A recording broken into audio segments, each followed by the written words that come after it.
well, is that a white hole or a black hole? It's like, it appears to be both. You finally flipped. So, there's a crazy conjecture for you. Why? Because I wrote it on the board, and I'll even underline it.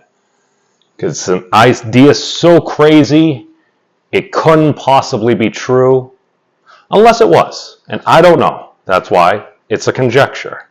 So, what are we conjecturing? So, Thad earlier was talking about how our claim is that we are constructing reality as we know it from the complement of the hyperbolic figure 8 knot balanced by an n hypersphere of maximal volume. So for observers like us, an n hypersphere of maximal volume would be an absolutely ginormous sphere, circle, spherical form. It's the term I like to use. Oh, Marcus, you try to figure out a hypersphere, it's our brains, we're used to like, all right, 3 dimensions, a dimension of time, we're kind of moving through it. We seem 3D-ish. Whereas when we start to, I know Professor Henry Segerman and et al., they've put out some different videos where you're going through hyperbolic space, because we say we live in Einstein's hyperbolic space-time. But when you actually start going through, it's like, depending on where you are, things start to just twirl around you and go around you there. It's like, oh my God, that would make my head explode. It's probably good that we develop senses that don't do that to us. We want less heads exploding, unless it's a different story. But, okay. So, hypersphere, maximal volume. That's still terrible. Here we go. Make me feel better. All right. Got a ginormous hypersphere. Approximately, I think last calculation the other day was about 10 to the 35 meters in radius. Absolutely ginormous. And somewhere in the center, this is not to scale, a little circle point, and then we got our little knot friend in the center there. Cool. This is about, we're estimating right now, 10 to the negative 8 meters. So what's that, around a grain of sand or so? And I'm going to claim this is about, if we're using the inverse of the Planck length, that's 10 to the 35 meters. That's absolutely ginormous, very asymmetric. And then we've said before, all right, in our current state, to the best of our knowledge, and at least for me, to try to help explain what we're observing here, because we can see about 93 billion light years. That's freaking huge. It's on the order of 10 to the 26 meters. So if our observable is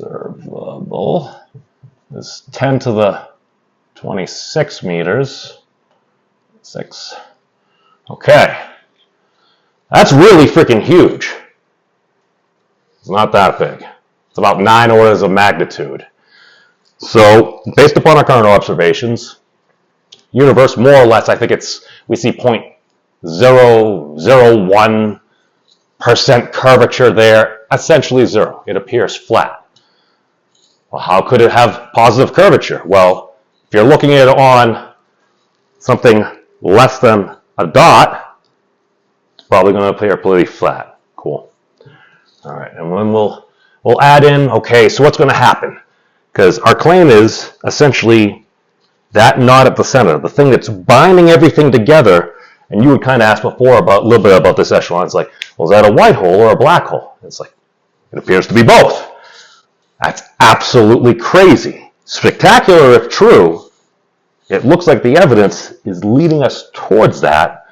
But the claim is you basically have a source here, something that would lead to our observable Big Bang. It's quark gluon plasma coming out, where it's just space-time itself, which has energy in it, is coming out after it's going through this highly articulated process there. You're going to have energy, matter, whatever coming out, and it's going to cluster, and we'll start to form stars around here, and those stars are going to come together, and they're going to start to form galaxies, and those galaxies will come together, and then they'll start forming galaxy clusters and everything. And that seems to be what we observe today. Galaxies, galaxy clusters. But The other thing that seems to really just occasionally be referred to as the crisis in cosmology. What's that? Well, it's the Einstein lambda, that cosmological constant. There seems to be dark energy permeating through all our realm. What could be that? What it seems to be pushing everything away, except locally for us. Like we're not expanding. I think it was Professor Feynman or somebody had one person had said it and come home and said, Mom, everything is expanding and everything is expanding. She's like, honey, Brooklyn is not expanding. And it's like, doesn't seem to be expanding. Echelon, you're more familiar with New York. Is Brooklyn currently expanding? Actually, it is expanding at a very high rate, and it's about to rip itself to pieces. Yep. Well, we're going to have to localize that particular trauma. Maybe we'll convert it into something that could help prevent the stasis of everything. Brooklyn may be becoming a black hole. I cannot confirm that, but according to Echelon, that might be a possibility. That aside. Okay. So that aside, we have all this mass, this energy, everything as we know it, and it seems to be spreading out. Why? I'm not a genius. I'm not a fluid dynamicist or anything. All I know is when I put my little energy flavors into my drinks and stuff like that, when I squirt it out, it seems to dissipate. It seems to dissipate around. And if I take a spoon and there's a little rotation there, it seems to disperse and start to appear fairly homogeneous. I mean, that's kind of cool. So, actually, go on. You just begged the question, is inertia related to dark energy? That's a great question. I don't have an answer. That's ultimately, or perhaps penultimately, one of the great questions about cosmology, because it's like we have big G. What is big G? It's the Newton gravitational constant. Why is it a thing?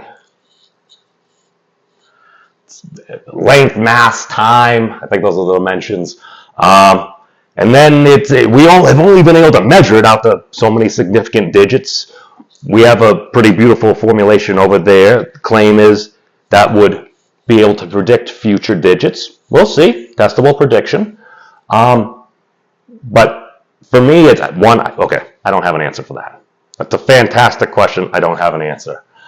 But I feel like inertia is something we've probably been ignoring for a while. I know even on a lot of the Wolfram geometric things, they'll say moment of inertia. I'm like, that's fantastic. I see this matrix and everything. I want to do so. I don't know where to begin. So, but yes, I believe that's important. So just in my mind, I'm like, all right, if I'm going to claim that this is what's happening, and what eventually happens is everything else, because we need to conserve energy and everything.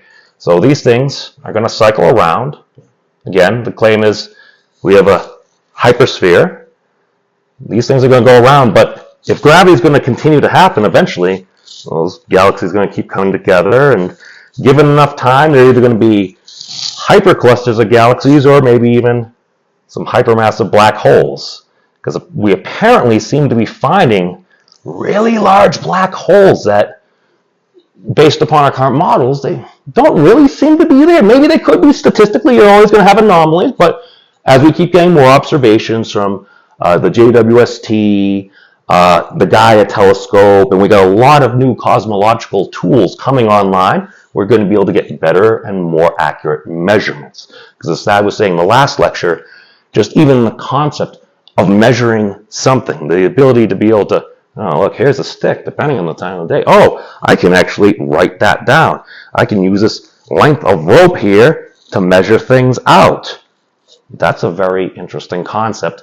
And that's led to our 5 basis dimensions, which are time, space or length, you have charge, you have mass, and we have temperature. And from that 5-dimensional ingredients, we can replicate the constants of nature. We don't need any additional dimensions from that. That just in and of itself just completely blew my mind, where I'm like, really? And I start going through it, I'm like, I don't need any other dimensions than that, because when you break down the speed of light, it's like, all right, you got distance traveled divided by time, length divided by time. You've got force, which is mass times acceleration, which acceleration is length divided by time squared, I believe there.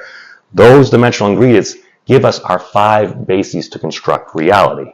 And if this, we've called this eternal cyclic cosmology, because the beauty of it, again, if it's true, we have a source, we have all our matter, our galaxies, hypermassive black holes, but that means they're also going towards a sink, which is essentially the inverse of that side. It's just the opposite side. Now, again, if this is true, and the model does continue to hold and things seem to pan out, that would mean the system is balanced by the hyperbolic figure 8 knot, which is a double cover balance of the Giesecke manifold, the simplest 3 manifold. One could make the claim that this would be perhaps the simplest universe. I'm putting universe in quotes. I'm using what we colloquially refer to as universe, our realm of persistence. Differentiation, I don't know anything that potentially could be on the outside, because if we're going to claim there's a limit here, one could necessarily take that step. In this instance, I'm just going to say there be dragons, not for this conversation.